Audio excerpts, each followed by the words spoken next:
यही प्रस्तुति बैठक में सब लाइन डिपार्टमेंट अंशग्रहण करते। प्रत्येक लाइन डिपार्टमेंट को सेमानकर कर्तव्य विषय सचेतन कराई निर्देश दिखाई कि ठीक समय शनिवार सुधा से काम करेंगे। एवं आउ मुख्य निष्पत्ति निगला जे प्लास्टिक गड़ू पीठ को जल आसब ना एवं काउड़िया माने सेमानकर काउड़ी को पोलर सेपटे रखिए एवं ब्यारिकेडिंग दे से जल लगी करेंगे एवं श्रृंखलित भाव में फेरीजे एवं परिमल व्यवस्था को RWSS एवं म्युनिसिपालिटी NSC को दिखाई 8 NSC को दायित्व दिखाई संपादित करेंगे। बाहुंगी ना बाहुंगी आ भर को आस प्लास्टिक जल जो धरिक आसवे जल मना करागला जे सेमानक जल लगी करा सेठू पीठ भीतर को प्लास्टिक गड़ू आसुवा जल को प्रवेश अनुमति दिज्व ना। शांति श्रृंखला दर्शन करने ब्यारिकेडिंग व्यवस्था मंदिर प्रशासन एवं पुलिस सहित मिसी से ब्यारिकेडिंग केमती श्रृंखलित हम एवं पूजारे एवं लोकों भक्तों असुविधा जमती न हुए से व्यवस्था उभय मिलित भाव में करेंगे।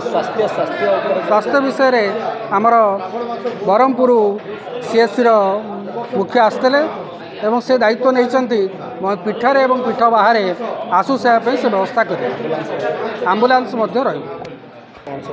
निश्चिंत ए वर्ष 5टी पाली पड़ुची। चलित वर्ष 2024 मसीहा ये 27 वर्ष पर जे कि प्रतिपदार आरंभ पूर्णिमार शेष। चलित मास जुलाई मास 22 तारिख 29 तारिख अगस्ट मास 5 तारिख 12 तारिख 19 तारिख ये 5टी पाली पड़ुथिबारु निश्चिंत बाबा धवलेश्वर पीठ चलचंचल हो उठिब। कहीं श्रद्धालु भक्त मैंने ये श्रावण मास वर्ष तमान अपेक्षा करते बाबा मस्तक जलार्पण करने। निश्चिंत आज जो सभा अनुष्ठित होता आमर तहसीलदार महोदय तांकर तत्वावधान में निश्चित समस्त विभाग पदाधिकारी उपस्थित थे। समस्त विभाग दायित्व दिगला एवं प्रशासन जो पुलिस प्रशासन केमिति धाड़ी बांधी श्रद्धालु भक्त मैंने काउड़िया भक्त मैंने बाबा मस्तक केमिति श्रावणी जल ढालिबे तार व्यवस्था कराई।